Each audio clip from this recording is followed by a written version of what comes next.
예, 이제 욥기 강해를 이제 마치고 지난주로 오늘부터 이제 마태복음을 함께 좀 공부해 나가려고 합니다. 오랜만에 복음서를 또 강해를 하는 것 같습니다.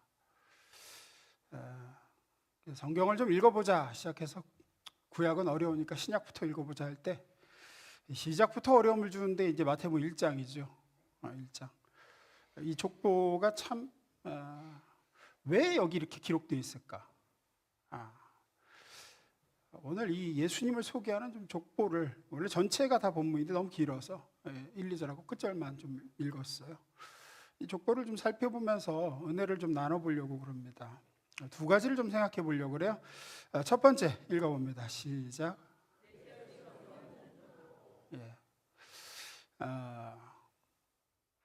불과 한 3, 40년 전만 해도 우리나라 30년 전만 해도 이렇게 지금은 많이 안 묻는 것 같습니다. 그때만 해도 제가 이름이 뭡니다. 이렇게 그때는 학생이었으니까 그러면 어디유시냐 이거 많이 물어봤어요. 본관이 어디냐. 또 잘 알고 있는 사람 같은 경우는 나는 어느 집안 누구 몇 대 손님이다까지 다 외웠습니다. 그래서 제 고등학생 때만 해도 우리 반에도 그런 애가 있었어요. 그 프라이드가, 자기 집안에 대한 프라이드가 자기가 서해 유성룡 대감의 뭐 몇 대 손이다 맨날 이러고 그러고 다니던 애도 있었습니다. 우리나라뿐 아니라 아시아권의 많은 나라들이 자기 정체성을 그 족보를 통해 확인하고 표현하는 경우가 많았습니다. 족보는 내가 어떤 사람인지를 증명하는 꽤나 오래된 방식이에요.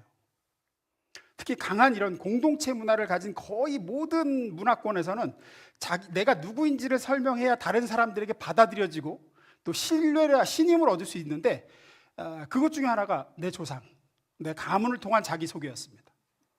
우리 가문은 이런 가문이다. 우리 조상 중에 이런 사람들이 있다. 저희 아버지도 어렸을 때 저한테 그런 얘기 많이 했어요. 우리 가문에 누가 있고 누가 있고 누가 있고 누가 있고. 나를 설명하기 위해 먼저 나의 조상 몇 대손을 쭉 알려주는 거죠. 그게 신뢰를 얻는 방법이었고 자신을 밝히는 길이었습니다. 오늘날에는 이제 명함을 주고받는다든지 또 뭐 젊은 층들은 SNS 아이디 등 주고받으면서 이제 예전에 이제 찍어서 올린 사진들 읽으면서 이런 사람이구나 뭐 이렇게 알고 그러는데 예전에는 아니었죠. 마태복음을 통해서 예수님을 소개할 때 족보부터 말하는 데는 바로 이런 의식이 반영되어 있는 겁니다. 당시 유대인들은 우리하고 문화가 비슷합니다. 그 사람이 어디 출신 누구의 후손인가가 대단히 중요했습니다. 조금 울려요. 약간만 모니터 살짝만 줄여주세요. 조금만 줄이면 될 것 같아요. 그래서 유대인들에게 예수님을 소개하기 위해서 쓰여진 마태복음, 그러니까 이 마태복음은 누구를 대상으로 쓴 거냐면 유대인들을 대상으로 위해서 썼어요. 누가복음은 아니죠. 누가복음은 이방인을 위해서 쓰여진 복음서였고 마태복음은 철저히 유대인들을 위해서 쓴 복음서입니다. 유대인들한테 너희들이 잡아 죽인 예수가 사실 하나님의 아들이었다. 요거를 이제 구약 성경에서 오시기로 한 그분이었다. 요거를 알려주기 위해서 쓴 게 마태복음이기 때문에 유대인들한테는 이 예수가 어느 가문 출신이냐 이게 대단히 중요했어요. 구약에서는 메시아는 다윗의 후손으로 온다고 돼 있는데 정말 이 예수가 나사렛 예수가 다윗의 후손이냐? 그럴 때 이제 족보부터 봐라 하고 맨 처음에 이 족보부터 쓰는 거죠. 그런데 이것만 가지고 설명하기엔 족보가 좀 이상합니다. 이 마태가 쓴 족보가. 첫째로 먼저 여자들이 끼어 있다는 사실이에요. 족보에. 우리 지금 시대에서는 별로 놀랄 일이 아니지만 이 시대의 족보에 여자 이름이 들어가는 건 대단히 이례적인 일입니다. 아주 희한한 일입니다.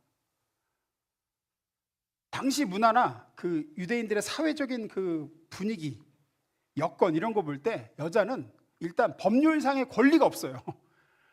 여자는 재판을 걸 수도 없고 뭐 법적인 보호받을 그런 게 아무것도 없어요. 그래서 사람보다는 하나의 어떤 물건, 가축인데 좀 똑똑하고 말하는 가축, 진짜예요. 그래서 성경 복음서에도 뭐 몇 명이다 그러면 거긴 여자 안 포함되어 있어요. 그날의 무인몰이가 몇 명이더라 그러면 거긴 여자가 안 들어가 있어요. 여자는 모로 안 치니까 사람을 안 쳤어요. 여자는 사람을 안 쳤어요. 그런데 이 메시아의 계보에, 거룩한 메시아의 계보에 버젓이 여자들이 기록되어 있단 말이에요. 게다가 이 여자들이, 여기 기록된 이 예수님의 족보에 나온 여자들이 될 수 있으면 우리 가문에 이런 여자들이 시집 왔었다는 것은 빼야 되는 얘기들이에요. 순수 이스라엘 혈통의 무슨 경건하고 거룩한 여자들이 아니라 한결같이 그 당시 기준으로도 굉장히 큰 흠이 있는 여자들입니다. 근데 마태가 일부러 썼어요. 일부러 다 보면.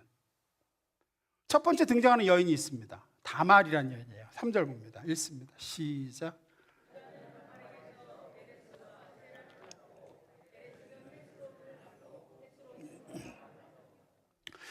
유다는 이제 야곱의 네 번째 아들 유다죠. 그 유다는 다말에게서 베레스와 세라를 낳고 그래요.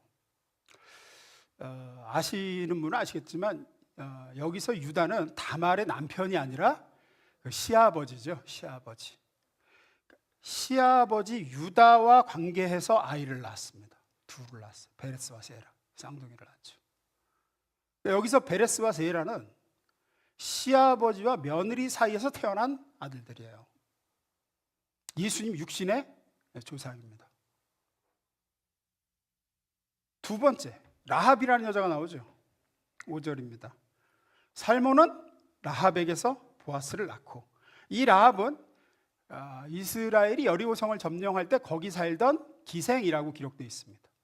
우리 번역에는 개역성경에 기생이라고 번역했지만 정확한 히브리 단어를 찾아보면 자나흐, 매춘부입니다. 창녀입니다. 정확히 창녀, 매춘부란 뜻이에요.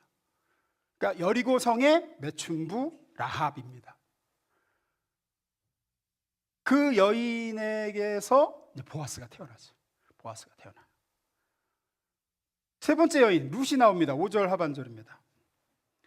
보아스는 룻에게서 오벳을 낳고 오벳은 이세를 낳고 할 때 여기 나오는 룻. 룻은 그 당시 이스라엘에서 그 개만큼도 취급받지 못했던 이방인 모압 여자입니다. 모압은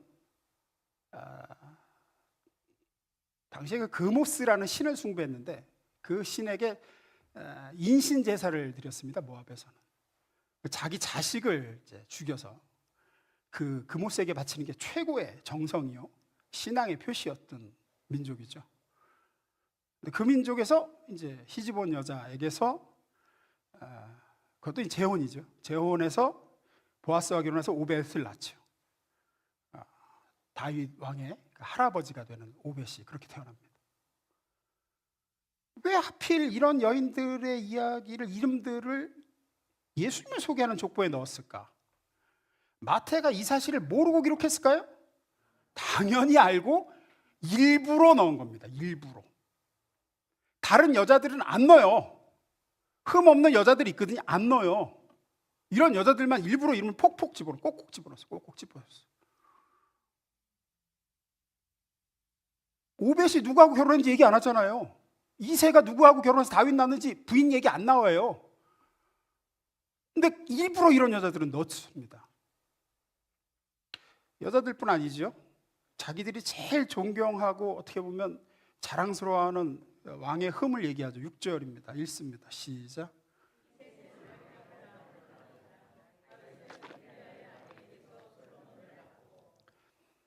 제가 이 얘기 전에도 몇 번 드렸는데 다윗이 누구에게서 솔로몬을 낳았대요?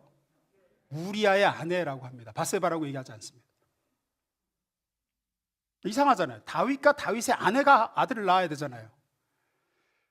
근데 그 유명한 솔로몬은 다윗과 다윗의 아내가 아닌 우리아의 아내에서 난 아들이라고 얘기를 합니다. 아니 전에는 이제 뭐 우리아의 아내였어도 우리아 죽었잖아요. 죽었잖아. 어쨌든 어떻게 죽었든 죽었잖아. 그리고 다윗하고 정식으로 결혼했잖아. 그러면 이제 아닌데 끝까지 우리아의 아내라고 그러죠. 마태는 정확히 우리아의 아내에게서 솔로몬을 낳았다고 얘기합니다. 알다시피 우리아는 다윗의 휘하였던 부하였죠. 충성스러운 부하였습니다. 근데 충성스러운 부하가 전쟁터에 나가 전쟁하는 동안에 임금이라는 다윗 작자가 이 아내 바세바를 범하죠. 그리고 아이를 가지니까 그거 감추려고 음모를 꾸며서 결국 그 자신의 충직한 이 수하인 우리아를 죽입니다. 아주 비열하게 죽이죠. 그리고는 우리아의 아내인 밧세바를 자기의 첩으로, 어떻게 보면 후궁으로 들입니다. 따라서 솔로몬을 낳을 때는 이미 다윗의 아내가 되어 있었지만 마태복음에서 마태는 밧세바를 우리아의 아내라고까지 기록하고 아주 엄중하게 고발하고 있습니다. 만약에 우리 족보에 이런 일이 있다 그러면 이런 얘기를 족보에 기록할까요, 뺄까요? 무조건 뺍니다. 이건 무조건 빼죠. 이걸 왜 기록해요? 근데 다윗의 후손으로 오신 메시아 예수님의 족보를 소개하며 가장 핵심 인물인 다윗의 가장 큰 죄악, 제일 추악했던 짓거리, 그거를 기록을 해놓습니다. 우리아의 아내에게서 솔로몬 봤다. 9절 상반절입니다. 우시아는 요담을 낳고 요담은 아하스를 낳고. 여러분 이 예수님의 족보가 모든 사람을 다 기록한 게 아닙니다. 중요 인물들만 기록을 해놨어요. 14대 끊어가지고. 왜냐하면 그 다윗이라는 그 옛날 사람들은 그 문자로 숫자를 표기했는데 다윗이라는 이름에 담긴 숫자가 14예요. 그래서 다윗의 후손으로 오셨음을 강조하기 위해서 아브라함부터 다윗까지 14대, 다윗에서 예수님까지 14대로 끄는 거예요. 그래서 중간에 그 솔로몬하고 그 밑에 아들들 많은데 다 빼고 이제 주요 몇 명만 넣었는데 그 중에 하나가 이제 지금 보는 아하스라는 인물을 넣었습니다. 여기서 아하스는 유다 역사상 우상 숭배에 대한 열심이 특심했던 왕입니다. 아주 악한 왕이었습니다. 얼마나 우상에 대한 열심이 특심했냐? 앞서 이야기한 모압의 신 그모스를 섬겼는데 그 그모스에게 제물로 자기 아들 왕자를 바쳤습니다. 우리나라 잘 되게 해주십시오 그러면서 하나님께 빈 게 아니라 그 우상신 그모스에게 자기 어린 아들을 죽여서 제물로 바친 왕입니다. 그게 아하스입니다. 그 아하스가 예수님 족보에 딱 기록되어 있습니다. 10절입니다. 히스기야는 므낫세를 낳고 므낫세는 아몬을 낳고, 그 아하스가 히스기야를 낳고 히스기야가 므낫세를 낳습니다. 므낫세가 아몬을 낳고. 다 살펴볼 수 없고 므낫세라는 임금도 살펴볼 필요가 있습니다. 므낫세는 앞서 얘기한 아하스의 손자입니다. 히스기야의 아들. 이 므낫세는 할아버지보다 한술 더 떴습니다. 어떻게 했느냐? 아예 하나님을 예배하는 예루살렘 성전 가운데 우상을 세웠습니다. 성전에 우상을 세우고 1월 성신을 성전 안에서 절하고 숭배했습니다. 지금 말하면 예배당 한가운데다가 불상 갖다 놓고 거기다 이렇게 절하고 그랬습니다. 그게 므낫세 임금입니다. 그것을 죄라고 경고하는 이사야 선지자를 처형했습니다. 이사야는 므낫세의 손에 죽었다라고 기록됩니다. 그런 식으로 얼마나 많은 하나님의 사람들 경고하고 이건 아니다, 어떻게 하나님의 성전에 우상을 갖다 놓을 수 있느냐라고 하는 사람들마다 다 죽였어요, 므낫세가. 그래서 기록에 보면 예루살렘 시내에 피가 시냇물이 돼서 흘렀다라고 기록되어 있습니다. 므낫세에게 죽임당한 하나님의 사람들의 피가. 11절 12절로 넘어갑니다. 읽습니다. 시작.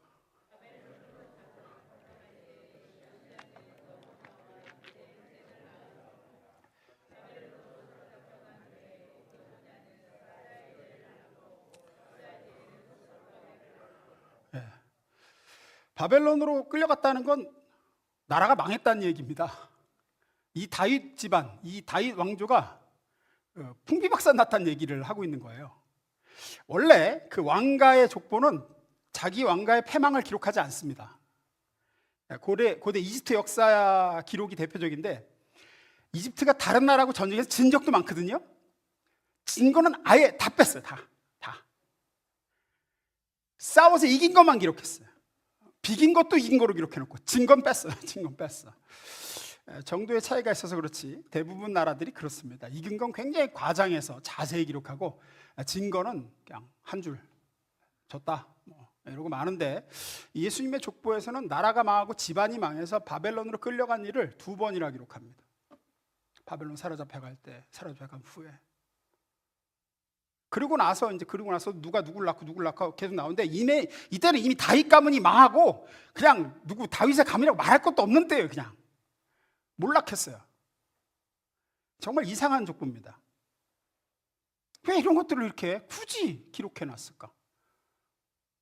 이 이상한 족보가 바로 새 언약의 시대요, 은혜 시대를 여는 신약 성경의 첫 페이지에 들어가 있어요. 첫 페이지. 여러분, 쓰여지기는 마가복음이 먼저 쓰여졌습니다. 마태복음보다. 마가복음이 제일 먼저 쓰여졌어요. 근데 순서는 마태가 먼저죠. 그리고 제 1장에는 이 족보가 들어가 있습니다. 무엇을 말하려고 하는 걸까요? 성경은 우리에게 여러 가지 의미가 담겨 있겠지만 오늘은 한 가지를 좀 나누고 집중적으로 얘기하고 끝내려고 합니다. 두 번째 읽습니다. 시작.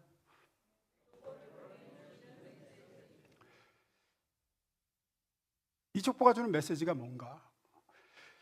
500년 전에 망한 가문이에요. 예수님이 태어난 가문은 500년 전에 망했습니다. 그 중에는 시아버지와 며느리 사이에서 난 조상도 있고, 창녀와 결혼해서 낳은 조상도 있고, 개만도 못한 이방 족속 출신의 그 조상도 있고, 자기 충성스러운 부하의 부인을 범해서 임신시키고 그거 덮으려고 몰래 부하 죽이고 그 여자 데려다가 자기 첩을 삼은 조상, 그 사이에서 나온 조상, 우상 숭배한 조상, 선지자 죽인 조상, 성전에다가 우상을 세워놓고 절한 조상. 이건 그러다가 망하면 망한 가문. 그러다가 망한 가문. 이건 어느 집 족보로도 못 써요. 그 집 몇 대조 할아버지는 그 며느리하고 이렇게 해서 자식 낳았대. 몇 대조는 자기 부하 직원 죽이고 부인 뺏어 살았대. 그러다 가문 망했대. 근데 이 첫 신약의 첫 페이지, 새 언약의 시작에 구원자 하나님의 아들이 예수가 이런 인간의 후손으로 이런 이야기들 속에서 오셨다 얘기를 하는 거죠. 오셨다. 하나님은 이 추잡스럽고 이 구제불능인 인간들, 그 인간들이 저지른 입에 올리기도 민망하고 더러운 사건들, 그들이 저지른 죄로 인해 이 어둡고 악한 그 긴 터널들을 하나님은 다 사용하시고 그 소나기에 잡으신 후에 우리를 구원하려 그 속에서 자기 아들을 보내셨다. 이게 신약의 첫 시작입니다. 여러분, 이제 구약의 성막을 아실 겁니다. 성막. 거기서 이스라엘은 하나님께 제사를 드렸고 매년 속죄일이 되면 모든 죄를 속하는 대속죄일에 대속죄제도 거기서 드렸죠. 성막에서 가장 거룩한 곳이 어디입니까?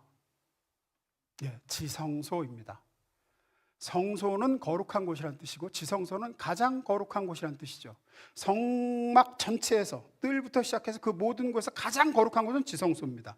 그 지성소 안에는 언약궤가 있고 다른 거 아무것도 없고 언약궤만 있습니다. 언약궤 위를 순금으로 만든 속죄소가 덮고 있습니다.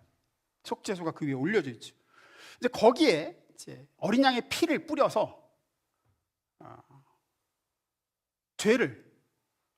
이스라엘의 죄를 덮게 했고 그 결과 하나님의 진노와 벌과 저주가 아닌 축복과 상과 은혜를 받게끔 한 게 그 성막이고 지성소입니다. 그래서 그 지성소에 있는 그 속죄소를 다른 말로 시은좌라고도 불러요. 은혜가 베풀어지는 자리 그래가지고.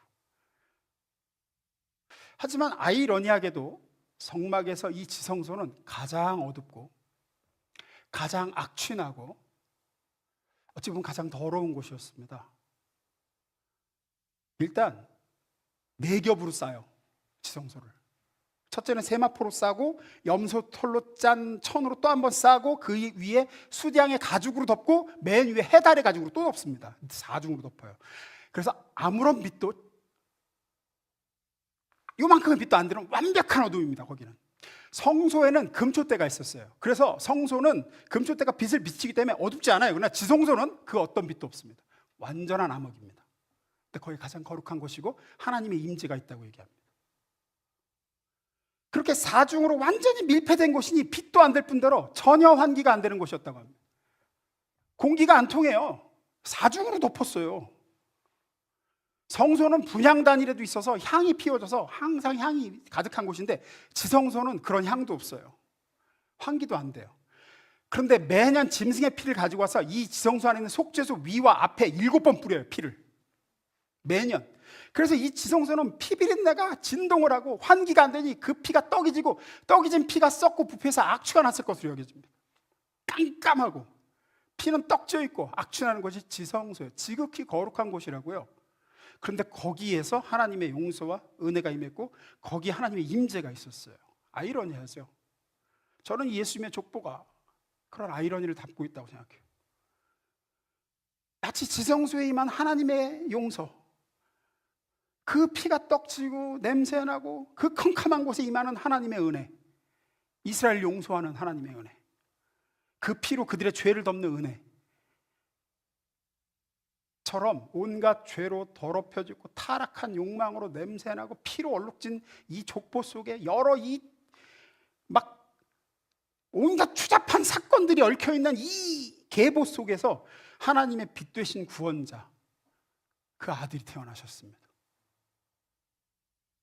이 족보에서는 절대로 하나님의 아들이 태어날 수 없는 족보입니다. 훌륭한 가문도 많고 어디 내놔도 바르고 경건한 집안도 많았을 텐데 하나님은 봐라, 이게 내가 행한 너희를 위한 구원의 역사다, 지금 또 너에게 하고 있는 일이다 라고 선포하시고 싶으셔서 새 언약 첫 페이지에 이 족보를 넣으셨습니다. 여러분이 예수님을 믿고 나서 하나님께 제일 감사해야 할 일이 뭔지 아십니까? 여러분이 올바로 행했고 열심히 한 것에 대한 정당한 보상을 하나님이 주신 걸 놓고 감사할 일이 아닙니다. 저와 여러분의 미련함, 거짓됨, 실패, 타락, 욕심, 반항, 이런 것까지도 다 포함시켜 마침내 예수 그리스도 안에서 기이한 결과를 만들어내시는, 또 만들어내실 것에 대해서 감사해야 돼요. 저와 여러분의 모든 죄와 허물과 상처와 실패의 과거에서 하나님이 지금의 하나님의 사랑받는 아들인 딸인 저와 여러분을 만들어내셨습니다. 나의 그 죄로 얼룩진 과거 속에서 나를 만들어내셨고 앞으로 더 복되게 이제 만들어 가실 거예요. 그 모든 걸 재료로 해서 과거가 어떠했든, 내 가문이, 내 조상들이 어떠했든 하나님은 그 어둡고 더러운 곳에 예수 그리스도를 보내서 나를 구원하셨고 하나님은 그 모든 것들을 가지고 하나님의 일들을 아름답게 빚어 가실 겁니다. 따라서 모든 것이 합력하여 선을 이루시는 하나님을 마태복음 1장이 족보만큼 잘 보여주는 말씀도 없어요. 이런 사건들, 이런 인간들, 악함과 범죄와 추잡함, 이 모든 것들이 구원자 예수 그리스도가 세상에 임하시기 위한 재료들로 쓰였어요. 하나님의 손에서. 정말 역설적이게도 야곱이 아버지와 형을 속이고 사기치지 않았으면 예수님의 계보는 완성될 수가 없어요. 정말 아이러니하지만 유다가 며느리 다말과 동침하지 않았으면 다윗의 조상 베레스와 세라도 없었고 다윗도 결국 요셉과 마리아도 예수님도 없어요. 저와 여러분의 죄사함과 구원의 계획도 어떻게 보면 없는 겁니다. 매춘부 라합도 다윗과 우리아의 아내 사리에 태어난 솔로몬도 나라 망해서 바벨론으로 끌려간 것도 전부 다 합력하여 선을 이루시는 하나님의 손 안에서 하나님의 그 구원, 예수 그리스도를 보내시는 재료로 쓰임이 되었어요. 우리도 우리의 과거, 또 현재 일어나고 있는 좋지 않은 일들, 죄악이나 실패나 나의 죄악이든 남의 죄악이든 내 인생에서 태클이든 뭐든 이런 모든 것들을 바라볼 때 하나님이 이걸 통해서 구원자 예수를 보내셨다라는 것을 바라보는 그 믿음의 시선으로 내 삶도, 내 인생도 바라보셔야 돼요. 사도행전 4장을 보면 사도들이 부활하신 예수님을 전하다가 붙잡혀서 너희들 한 번만 더 예수 전하면 죽인다고 위협당한 뒤에 풀려나서 기도하는 내용이 나옵니다. 사도행전 4장 29절입니다. 읽어보겠습니다. 시작.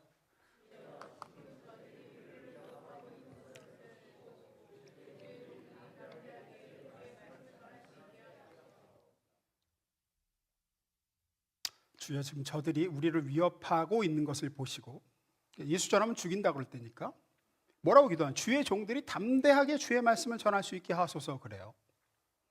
하나님께 뭘 요구하고 있습니까? 담대함을 요구하고 있습니다. 담대함을.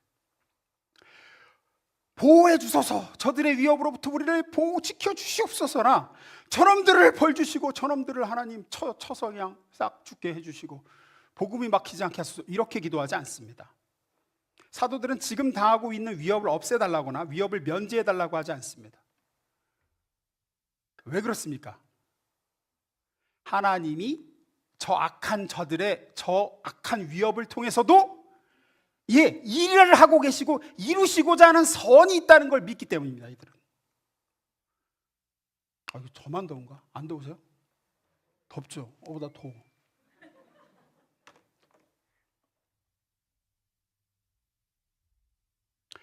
하나님은 그런 분입니다. 죄와 악함, 회방과 질병, 죽음, 죄악, 넘어짐, 실패, 이 모든 것들이 하나님의 손아귀에 있습니다. 따라서 이것이 없어야만 하나님의 일이 성공될 텐데 라는 개념은 어리석은 생각입니다. 사단이 없었다면 하나님이 성공하셨을 텐데, 저 나쁜 유대인들이 아니었다면 가룟 유다의 배신만 막았으면 예수님이 십자가에서 안 돌아가셨을 텐데, 이런 개념은 성경에 없습니다. 그 모든 것은 하나님의 손에 있었고, 하나님은 그것을 가지고 우리의 구원이라는 죄사함과 구원과 자녀됨과 복, 아름다운 이 모든 것들을 이루셨다라는 개념만 있을 뿐이에요. 그 모든 것이 우리의 죄사함과 구원, 하나님의 사랑받는 자녀로 저 하나님 나라 상속자로 서기 위해 꼭 있었어야 하는 일입니다. 가룟 유다의 배신도 있었어야 됐고, 유대인들이 예수 못 박아라고 막 소리 지르는 것도 있어야 됐고, 예수님을 십자가에 못 박는 그 손도 망치도 있었어야 됐고, 그리고 좀 전에 읽었던 사도들을 핍박하고 위협하는 자들도 이 모든 하나님의 역사에 있었어야 될 일들입니다. 예수님의 족보에 이 모든 자들이, 이 모든 사건이 있었어야 됐듯 그 모든 일이 하나님의 손아귀 안에서 벌어집니다. 마태복음 1장에 나오는 족보의 모든 사건들과 이 인간 군상들을 통해 독생자 예수를 이 땅에 보내신 하나님은 우리 삶에 일어나는 모든 일들을 통해서도 결국은 우리를 완벽하고 아름답게 복 주시고 완성을 이루실 걸 믿으셔야 된다고요. 우리가 신앙생활을 하면서 닥치는 모든 환난, 실패, 고통, 무너짐, 난관, 이런 것들이 꼭 없어야 된다든가, 반드시 꺾어야 된다든가, 하나님이 보호하셔야 된다든가, 이런 것들이 다 면제돼야 된다든가, 나는 늘 승리만 해야 된다든가, 이렇게 성경은 이야기하지 않습니다. 물론 우리는 보호와 안전과 일의 형통을 놓고 기도해야죠. 하나님이 기도하라고 하셨고, 하지만 구했음에도, 사도 바울이 주님께 이 가시 빼달라고 구했음에도 응답이 없거나 혹은 더디더라도 낙심하고 실망하지 말 것은, 하나님은 그 손아귀에 모든 것을 쥐고 계시고 그 주신 모든 것으로 결국은 우리에게 복이 되게, 그 족보 속에서 결국은 아들 예수님을 보내신 것처럼 결국은 우리에게 그 모든 것이 선이 되게 하시고자 지금도 일하고 계시고 주관하고 계시다는 겁니다. 공고한 일의 직면에 있고 처절한 현실에 부딪혀 있고, 또 참 그러고 싶지 않은데 늘상 넘어지는 죄에 또 넘어지고 그러고 있지만, 이것이 끝이 아니고 이런 일들로 인하여 하나님이 하실 일이 있으며 그 하실 선한 일, 그 복된 완성을 위해 마땅히 통과해야 하는 그 길목, 그 과정일 뿐이라는 겁니다. 그게 사도들이 구한 담대함입니다. 하나님은 저들의 위협도 하나님의 손안에 통제하고 계심을 우리가 믿게 하시고 담대히 전하게 하옵소서였습니다. 온천하 만물을 만드시고 주장하시고 역사를 인도하시는 하나님이 이 일도 이렇게 하신 겁니다. 예수님의 족보에 나오는 수많은 일들도 하나님의 일을 방해하지 못했습니다. 오히려 그것이 예수님을 이 땅에 오게 하는 통로요 도구가 되었습니다. 이것을 믿는 것이 우리의 담대함이요 기쁨이 되어야 될 줄로 믿습니다. 그래서 사도들이 담대함을 구한 겁니다. 주여, 주의 종들이 담대하게 하옵소서. 하나님의 손 안에 있음을 알게 하옵소서. 이것도 합력하여 결국은 하나님의 선하시고 완전하신 우리를 향한 복된 계획을 이루고 있음을 믿게 하옵소서. 하박국 3장에 보면 같은 신앙 고백이 나오죠. 우리가 잘 아는 구절일 겁니다. 제가 읽어드립니다. 비록 무화과 나무가 무성하지 못하며 포도나무에 열매가 없으며 감람나무에 소출이 없으며 밭에 먹을 것이 없으며 우리의 양이 없으며 외양간에 소가 없을지라도 나는 여호와를 인하여 즐거워하며 나의 구원의 하나님을 인하여 기뻐하리로다. 뻔한 고백 같습니다만 쉬운 고백이 아닙니다. 앞서 말씀드린 하나님의 손 안에 지극히 악한 것도, 지극히 죄된 것도, 이런 일은 없었으면 좋겠다는 것도 결국은 하나님의 손 안에서 아름답게 빚어진다라는 믿음이 없으면 하박국의 고백은 나올 수가 없습니다. 하나님의 구원 계획인 예수님이 이 땅에 오시기까지 수없이 어두운 밤들이 지나갔습니다.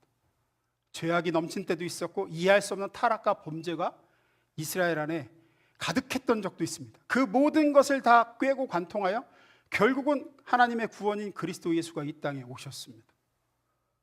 지금 불경기로 인해 고통당하는 성도들도 있을 겁니다.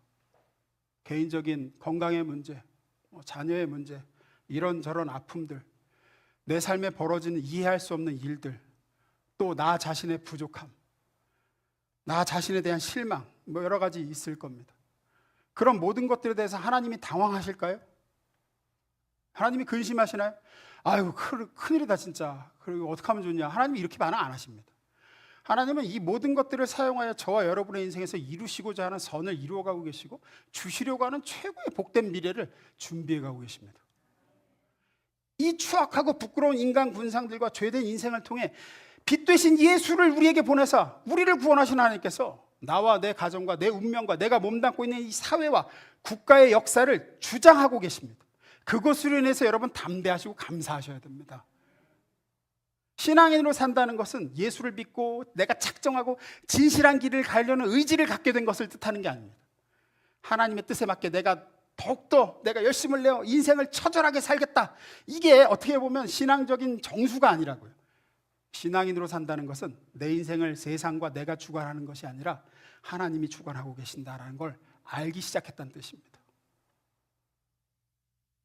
신앙이란 하나님을 위해서 내가 작정하는 일이 아닙니다. 오히려 하나님이 작정하신 일이 내 인생에서 어떻게 이루어지는지를 믿음으로 바라보는 걸 신앙이라 그래요. 지금 이 문제를 가지고 하나님은 어떻게 이루실 것인가?